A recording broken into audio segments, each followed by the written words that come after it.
Hello friends, स्वागत है हमारे इस YouTube channel the ambition family में।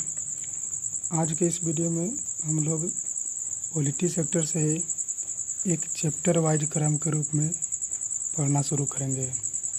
कल के वीडियो में हम लोग मुख्यमंत्री से संबंधित एक चैप्टर देखे थे जो ऑब्जेक्टिव सेशन का था, लेकिन आज से हम लोग वन लाइनर के रूप में देखेंगे। जो मेरा पहला चैप्टर है वो संविधान सभा है। संविधान सभा से देखेंगे। इसके आगे का चैप्टर जो क्रमिक वाइज चलेगा वो हम लोग देखते चलेंगे। तो फर्स्ट क्वेश्चन है, 1922 ईस्वी में किसके द्वारा उद्गार व्यक्त किया गया कि भारतीय संविधान 1922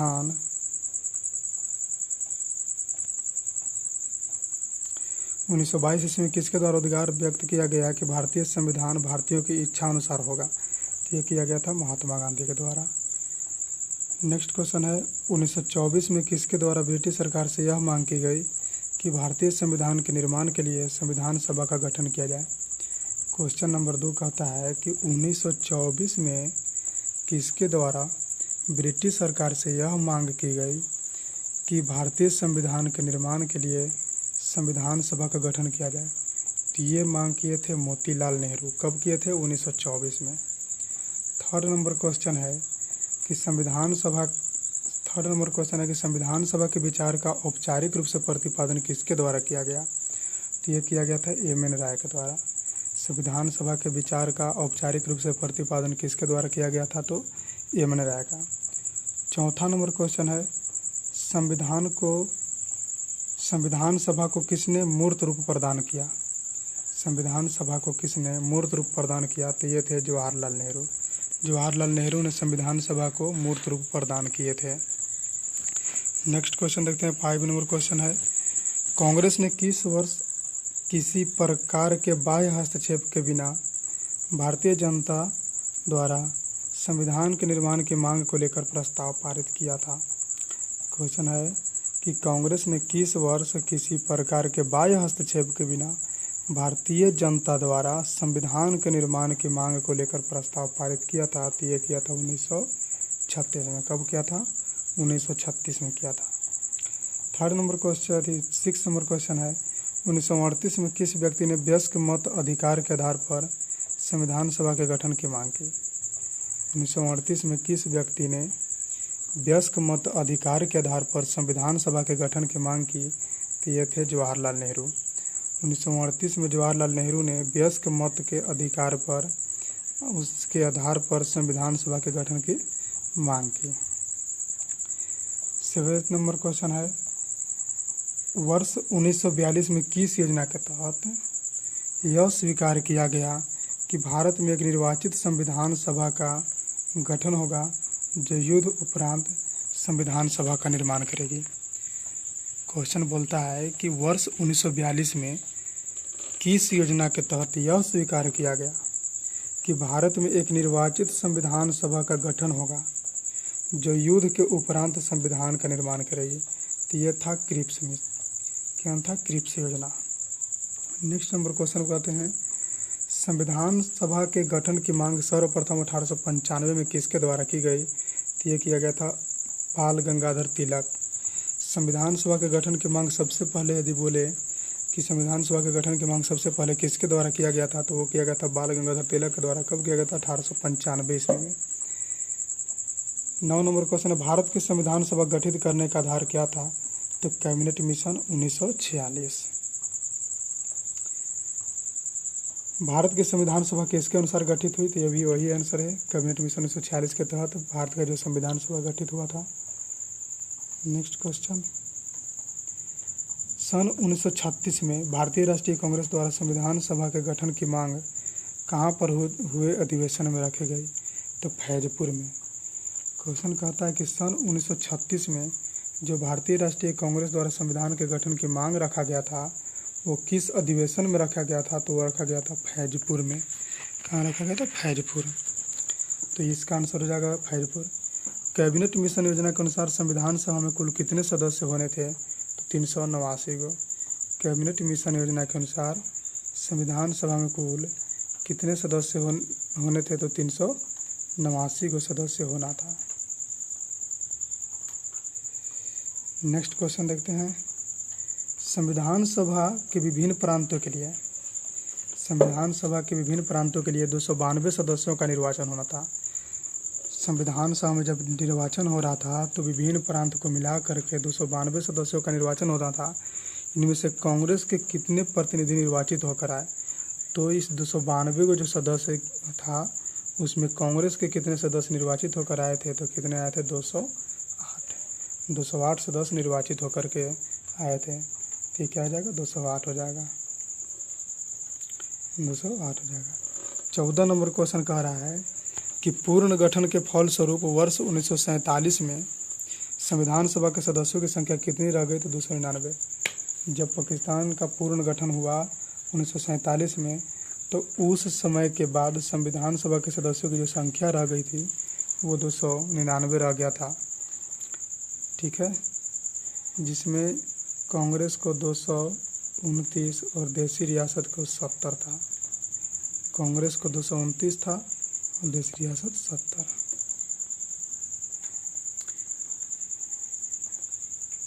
संविधान सभा में देशी रियासतों के लिए कितने प्रतिनिधि थे? देखिए आ गया क्वेश्चन। तो 70 थे। कितने थे? 70।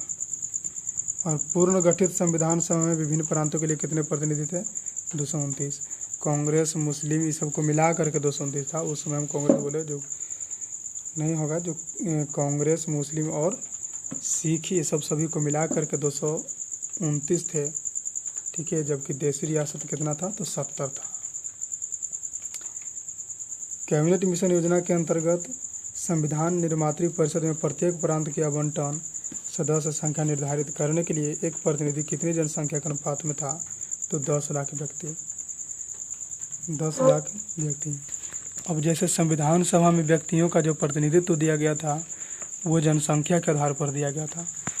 तो जिस क्षेत्र में 10 लाख की आबादी होता था उस क्षेत्र से एक आदमी का आवंटन किया जाता था, एक प्रतिनिधि का आवंटन किया जाता था। तो इस तरह 10 लाख की आबादी वाला क्षेत्र से एक आदमी का आवंटन करने के प्रावधान किया गया था कैबिनेट मिशन योजना के अंतर्गत। तो वही कह रहा है कि कैबिनेट मिशन योजना के अंतर्गत संविधान निर्मात्री परिषद में प्रत्येक प्रांत की आवंटन सदस्य संख्या निर्धारित करने के लिए एक प्रतिनिधि कितने जनसंख्या के अनुपात में था?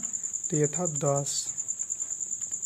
11 नंबर क्वेश्चन बोलते हैं कि संविधान सभा में किस प्रांत का प्रतिनिधि सबसे अधिक था? क्वेश्चन समझिए, संविधान सभा में किस प्रांत का प्रतिनिधित्व जो है वह सबसे अधिक था? तो संयुक्त प्रांत का।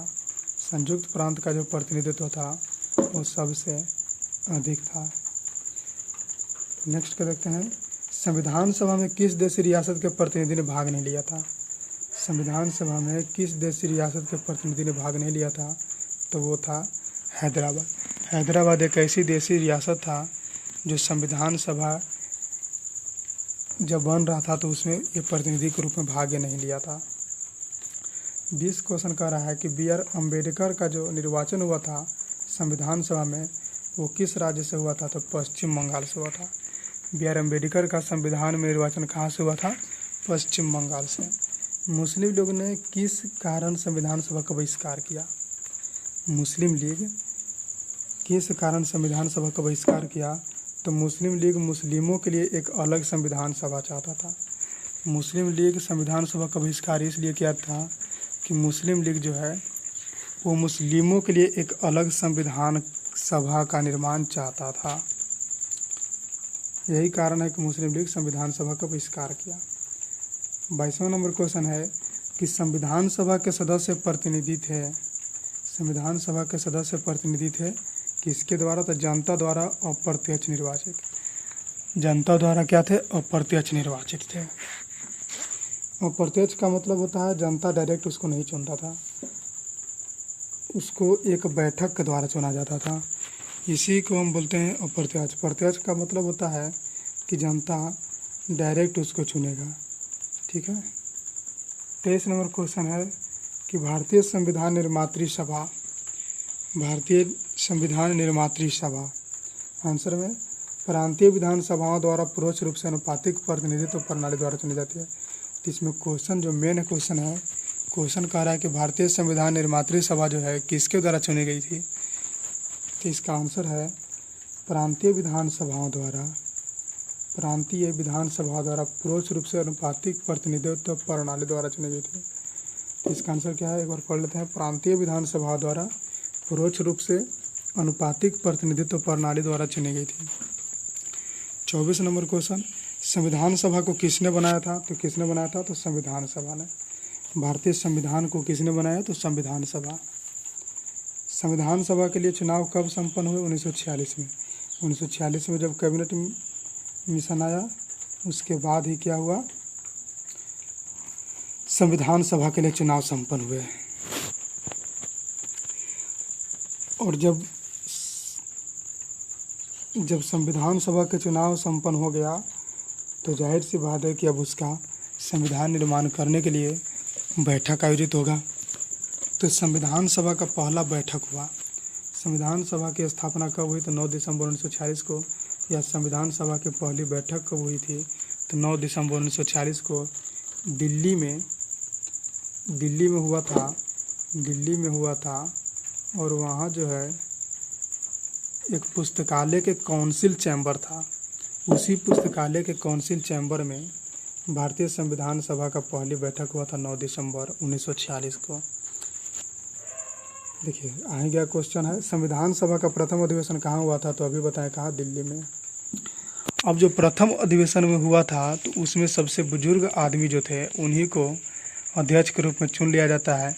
हालांकि ये अध्यक्ष परमानेंट के लिए नहीं रहते हैं, ये टेम्पररी के लिए रहते हैं, अतः ये आगे चलकर बदल जाते हैं। तो इस जो पहला जो बैठक हुआ था 9 दिसंबर 1946, उसमें सबसे बुजुर्ग व्यक्ति के रूप में डॉक्टर सच्चिदानंद सिन्हा को चुना जाता है, जो एक अस्थायी अध्यक्ष के रूप में जाने जाते हैं।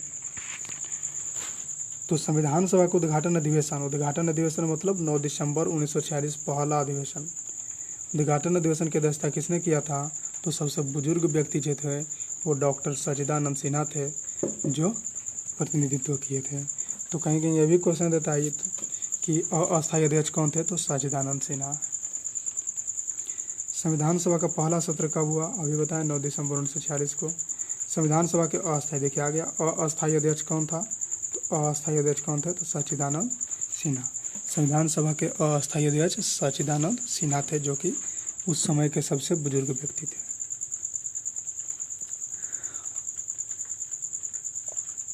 अब 9 दिसंबर 1946 को पहली बैठक हुआ, उसके 2 दिन बाद, जस्ट 2 दिन के बाद दूसरा बैठक आयोजित होता है। उस बैठक में सच्चिदानंद के जगह पर एक अस्थायी अध्यक्ष बन करके आते हैं, जिनका नाम था राजेंद्र प्रसाद। इनका नाम क्या था, राजेंद्र प्रसाद। तो 11 दिसंबर 1946 को किसे संविधान सभा का अस्थायी अध्यक्ष चुना गया, और अस्थायी के जगह पर अब अस्थायी बन गए, परमानेंट के लिए बन गए। तो ये कौन बन गए, तो राजेंद्र प्रसाद। तो ये भी क्वेश्चन पूछ सकता है कि अस्थायी अध्यक्ष कौन थे, तो राजेंद्र प्रसाद। या फिर बोलेंगे कि 11 दिसंबर 1946 को किसे संविधान सभा का अस्थायी अध्यक्ष चुना गया था, तो अस्थायी अध्यक्ष चुना गया था राजेंद्र प्रसाद को, और अस्थायी अध्यक्ष किसको चुना गया था, सच्चिदानंद सिन्हा को। 33 नंबर क्वेश्चन है कि संविधान सभा का संवैधानिक सलाहकार किसे नियुक्त किया गया था। संविधान सभा का जो संवैधानिक सलाहकार था वो किसे नियुक्त किया गया था, तो किया गया था BN राव को। संवैधानिक सलाहकार BN राव को चुना गया था संविधान सभा का। नेक्स्ट क्वेश्चन देखते हैं, संविधान सभा के चुने हुए अस्थायी अध्यक्ष कौन थे, तो ये भी पढ़े, राजेंद्र प्रसाद। ठीक हो गया। 35 नंबर है, कौन संविधान सभा का सदस्य नहीं था, तो एच बेग जो है संविधान सभा का सदस्य नहीं था। ऐसे ये क्वेश्चन ऑप्शन से चलेगा, ऐसे ये जो क्वेश्चन है वो किससे चलेगा, ऑप्शन से चलेगा। फिलहाल इसमें जो क्वेश्चन है उसको देख लेते हैं। कौन संविधान सभा का सदस्य नहीं था, तो एच बेग है, ये संविधान सभा का सदस्य नहीं था। 36 नंबर क्वेश्चन है कि संविधान के विभिन्न पहलुओं का अध्ययन हेतु संविधान सभा ने कितनी समितियां नियुक्त की थी। जो संविधान के विभिन्न पहलू था उसको अध्ययन की सुविधा हेतु संविधान सभा कितने समिति का गठन किया था, तो 13 गो समिति का गठन किया था संविधान सभा ने। 13 को समिति का गठन किया था संविधान सभा ने। संविधान सभा के प्रारूप समिति की नियुक्ति कब हुई थी? तो 29 अगस्त 1947 को। संविधान सभा के प्रारूप समिति की जो नियुक्ति हुई थी कब हुआ था? 29 अगस्त 1947 को हुआ था। तो 29 अगस्त 1947 हो गया। नेक्स्ट क्वेश्चन देखते हैं। भारतीय संविधान सभा के प्रारूप समिति के अध्यक्ष 29 अगस्त 1947 ईस्वी को प्रारूप समिति का गठन किया गया और उस प्रारूप समिति में 7 गो सदस्य थे जिसका अध्यक्ष BR अम्बेडकर थे। तो कहीं कहीं क्वेश्चन दे देता है कि प्रारूप समिति के सदस्यों की संख्या कितना था। तो प्रारूप समिति के सदस्यों की संख्या जो था वो 7 था। प्रारूप समिति के जो सदस्यों की जो संख्या था वो 7 था और इसके अध्यक्ष कौन थे? तो BR अम्बेडकर। कौन थे? BR अम्बेडकर। तो यहाँ हम लोग पढ़ें कि संविधान सभा के प्रारूप समिति की नियुक्ति कब हुई थी? तो 29 अगस्त 1947 को। और नेक्स्ट क्वेश्चन है कि भारतीय संविधान सभा के प्रारूप समिति के अध्यक्ष कौन थे? तो अभी पढ़ें कौन थे? BR अम्बेडकर। और संविधान सभा का प्रारूप समिति में सदस्यों की संख्या कितनी थी? तो अभी पढ़ें 7। तो प्रारूप समिति में सदस्यों की संख्या कितनी थी? 7। 40 नंबर, कौन संविधान सभा द्वारा गठित प्रारूप समिति का सदस्य नहीं था? तो ये सरदार पटेल नहीं थे। सरदार पटेल जो है प्रारूप समिति के सदस्य नहीं थे। ठीक है। कौन प्रारूप समिति का सदस्य नहीं था? जवाहरलाल नेहरू। इसमें 7 गो सदस्य होता है, वो 7 सदस्य के आप नाम याद कर लीजिए, उसके बाद जो बचेगा वो नहीं होगा। तो ये 7 सदस्य कौन कौन थे देखते हैं। पहला तो BR अम्बेडकर हो गए, दूसरा अलादी कृष्ण स्वामी अयंगर, चौथा आपको है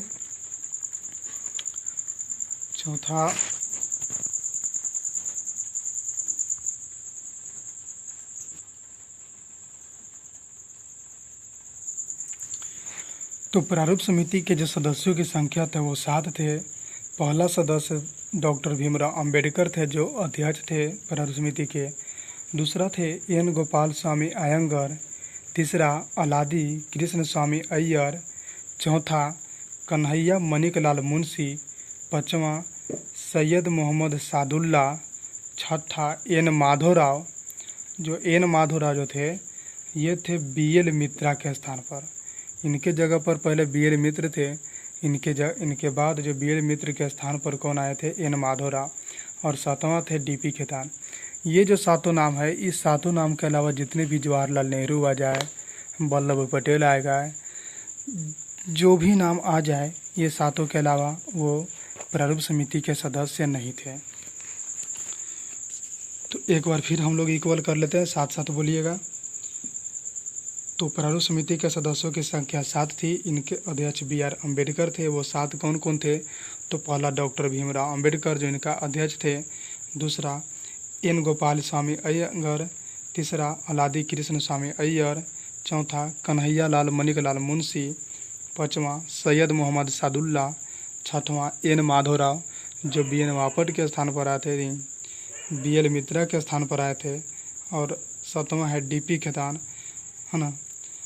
तो ये प्रारूप समिति के सदस्यों की संख्या थी। अब हम आगे क्वेश्चन पढ़ते हैं। कौन प्रारूप समिति का सदस्य नहीं था? तो ये जवाहरलाल नेहरू मैच नहीं कर रहा है, इसलिए जवाहरलाल नेहरू हो जाएगा। कौन संविधान सभा द्वारा गठित समिति का सदस्य नहीं था? सरदार पटेल मैच नहीं कर रहा है उस 7 में, तो ये नहीं होगा। नेक्स्ट क्वेश्चन 42 नंबर पढ़ते हैं। संविधान सभा के प्रारूप समिति के समक्ष प्रस्तावना का प्रस्ताव किसने रखा था? और जो प्रस्तावना पेश किया था वो किसने पेश किए थे? जवाहरलाल नेहरू। जवाहरलाल नेहरू ने प्रस्तावना को पेश किए थे। 43 नंबर, संविधान सभा में सभी निर्णय किस आधार पर लिए गए? तो संविधान सभा में सभी निर्णय जो है सहमति और समायोजना के आधार पर लिए गए थे, जो कि बहुत VVI क्वेश्चन है। तो क्वेश्चन है संविधान सभा में सभी निर्णय किसके आधार पर लिए गए? तो सहमति और समायोजना। ठीक है। संविधान सभा में उद्देश्य प्रस्ताव किसने प्रस्तुत किया था? तो ये प्रस्ताव और उद्देश्य दोनों ही किसने पेश किए थे? जवाहरलाल नेहरू। 45 नंबर क्वेश्चन पढ़ते हैं। भारतीय संविधान सभा की संघीय समिति के अध्यक्ष कौन थे? भारतीय संविधान सभा का जो संघ शक्ति समिति था उसका जो अध्यक्ष था, संघ का जो अध्यक्ष था उस समय चूँकि प्रधानमंत्री जवाहरलाल नेहरू थे, तो संघ शक्ति समिति जो है उसका अध्यक्ष कौन थे? जवाहरलाल नेहरू। भारतीय संविधान को अपनाया गया किसके द्वारा? तो संविधान सभा द्वारा, क्योंकि भारतीय संविधान का निर्माण करने के लिए ही संविधान सभा का गठन किया गया था। आगे क्वेश्चन पढ़ते हैं। भारत को एक संविधान देने का प्रस्ताव संविधान सभा द्वारा पारित किया गया था 22 जनवरी 1947 को। जो प्रस्ताव पेश हुआ था उसी में पास हो गया था इसमें। तो भारत को एक संविधान देने का प्रस्ताव जो है संविधान सभा द्वारा कब पारित किया गया था? तो 22 जनवरी 1947 को। तो इसको घुरा करके भी पूछ सकता है कि जो प्रस्ताव है वो कब पेश किया गया था, पारित किया गया था संविधान सभा द्वारा? तो वो 22 जनवरी 1947 को। संविधान निर्मात्री सभा में झंडा समिति के अध्यक्ष कौन थे? तो जे.बी. कृपलानी। संविधान निर्मात्री सभा में झंडा समिति के अध्यक्ष कौन थे? जे.बी. कृपलानी। राष्ट्रीय झंडे की अभिकल्पना को भारत की संविधान सभा में ग्रहण किया गया था 19 जुलाई 1947 में। राष्ट्रीय जो झंडा है उसकी जो अभिकल्पना है उसको भारत के संविधान सभा में कब ग्रहण किया गया था? तो 1947 में जुलाई को। भारतीय संविधान सभा ने भारतीय राष्ट्रीय ध्वज की रूपरेखा को अंगीकार किया था कब? 22 जुलाई 1947 को। ठीक है, 51 नंबर पढ़ते हैं। संविधान सभा ने संविधान को अंतिम रूप से किस दिन पारित किया था? तो 26 नवंबर 1949 को। संविधान सभा ने संविधान को अंतिम रूप से 26 नवंबर 1949 ईस्वी को पारित किया था। 52 नंबर क्वेश्चन है। संविधान सभा अंतिम रूप से किस दिन आखिरी बार मिली? तो 24 जनवरी 1950 को। या संविधान सभा का इस क्वेश्चन ये भी पूछ सकता है कि संविधान सभा की अंतिम बैठक कब हुई? तो 24 जनवरी 1950 को। संविधान सभा की अंतिम बैठक कब हुई? 24 जनवरी 1950 को। 53 नंबर जो क्वेश्चन है उसमें कह रहा है कि संविधान सभा के कितने उपस्थित सदस्यों ने संविधान पर हस्ताक्षर किया था? मतलब इसको कहने का मतलब यह हुआ कि जब संविधान निर्माण हो गया था, है ना, तो उस समय संविधान सभा के कुल कितने सदस्य थे? तो उस समय संविधान सभा के कुल 284 सदस्य थे। कितने सदस्य थे? 284 को सदस्य थे। Next question. संविधान सभा द्वारा अंतिम रूप से पारित संविधान में कुल कितने अनुच्छेद और अनुसूची थी? जब संविधान सभा द्वारा संविधान को पारित किया गया तो उस समय कितने अनुच्छेद और कितनी अनुसूची थी? तो 395 अनुच्छेद और 8 अनुसूची थी। 395 अनुच्छेद और 8 अनुसूची थी और साथ साथ 22 गो भाग था। 22 भाग था और 12 गो जो है 12 गो नहीं 8 गो अनुसूची था। 22 भाग था, 8 अनुसूची और 395 अनुच्छेद था जब संविधान सभा बना था। संविधान सभा द्वारा जब संविधान को पेश किया गया था। तो नेक्स्ट, संपूर्ण भारतीय संविधान के निर्माण में संविधान सभा को कितना समय लगा? यानी कि क्वेश्चन कह रहा है कि संविधान को बनने में कुल कितने समय लगे थे? तो 2 वर्ष 11 महीना 18 दिन। संविधान सभा का अंतरकालीन संसद के रूप में आविर्भाव हुआ किस दिन को? 26 जनवरी 1950 को। क्वेश्चन, किस दिन से संविधान सभा का अंतरकालीन संसद के रूप में आविर्भाव हुआ? तो 26 जनवरी 1950 को। अर्थात 26 जनवरी 1950 को संविधान जो है लागू हो गया था और 26 नवंबर 1949 को अंगीकार किया गया था, जबकि 26 जनवरी 1950 को लागू किया गया था। इसमें बता दें कि संविधान के बनने में टोटल 114 दिन जो है बहस हुआ था और 63,96,729 रुपया खर्च हुआ था। तो टोटल कितने दिन बहस हुए थे? 114 दिन। कितना खर्च लगा था तो 63,96,729 रुपया। कितना समय लगा था तो 2 वर्ष 11 महीना 18 दिन या लगभग 3 वर्ष। 57 नंबर क्वेश्चन है कि भारत के संविधान का प्रारूप तैयार करने वाली संविधान सभा के सदस्यों को किसके द्वारा चुना गया? तो विभिन्न प्रांतों की विधानसभा द्वारा। जो संविधान सभा का जो प्रारूप तैयार हो रहा था तो उस समय जो सदस्य चुने गए थे तो वो कहाँ से चुने गए थे? तो विभिन्न प्रांतों की विधानसभाओं द्वारा चुने गए थे। नेक्स्ट क्वेश्चन 58 नंबर देखते हैं। संविधान के लिए संविधान सभा की रचना हेतु संविधान का विचार सर्वप्रथम किसने प्रस्तुत किया था? तो 1924 में पेश किया गया था स्वराज पार्टी। तो भारत के लिए संविधान सभा की रचना हेतु एक संविधान सभा की रचना हेतु संविधान सभा का विचार जो सर्वप्रथम किसने प्रस्तुत किया था? तो स्वराज पार्टी 1924। भारतीय संविधान सभा के प्रथम दिन के अधिवेशन किसके अध्यक्ष थे? सच्चिदानंद सिन्हा पढ़ लेते जो अस्थायी अध्यक्ष के रूप में चुने गए थे, जो सबसे बुजुर्ग व्यक्ति थे, भारत के संविधान का निर्माता। और ये जो बहुत इम्पोर्टेंट होता है कि भारत के संविधान का निर्माता किसे माना जाता है? तो B.R. अम्बेडकर को। किसे माना जाता है? B.R. अम्बेडकर को। और B.R. अम्बेडकर जो है प्रारूप समिति के अध्यक्ष भी थे। संविधान पांडुलेखन समिति का सदस्य कौन नहीं था? तो जवाहरलाल नेहरू। पांडुलेखन समिति मतलब वही होता है प्रारूप समिति। इससे पहले भी पढ़े हैं कि प्रारूप समिति का सदस्य जो है जवाहरलाल नेहरू नहीं होते हैं। तो और यहाँ वही क्वेश्चन को उलट करके पूछा है पांडुलेखन समिति, तो उससे घबराने का नहीं है। संविधान सभा पांडुलेखन समिति, पांडुलेखन प्रारूप को ही बोला जाता है। भारत का संविधान कब लागू हुआ? 26 जनवरी 1950। ये तो पढ़ चुके हैं। 63 नंबर क्वेश्चन है।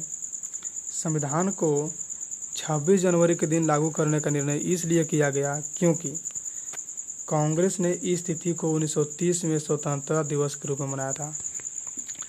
संविधान को 26 जनवरी को ही लागू करने का निर्णय इसलिए लिया गया कि इसी तिथि को 1930 में कांग्रेस दिवस के रूप में मनाया था। कांग्रेस ने स्वतंत्रता दिवस के रूप में मनाया था, इसीलिए 26 जनवरी 1950 को लागू करने का निर्णय लिया गया। 64 नंबर क्वेश्चन है। 1922 ईस्वी में किसके द्वारा उद्गार व्यक्त किया गया कि भारतीय संविधान भारतीयों की इच्छा अनुसार होगा? और 1922 में किसके द्वारा यह उद्गार किया गया कि भारत का जो संविधान है भारतीयों की इच्छा अनुसार होगा? तो ये किए थे कौन? महात्मा गांधी। और 65 नंबर क्वेश्चन है और इस वीडियो का लास्ट क्वेश्चन भी कि 1924 में किसके द्वारा ब्रिटिश सरकार से यह मांग की गई कि संविधान सभा के निर्माण के लिए संविधान सभा का गठन किया जाए? तो संविधान सभा के निर्माण के लिए संविधान सभा का गठन किया जाए, तो इसका आंसर है कौन? मोतीलाल नेहरू।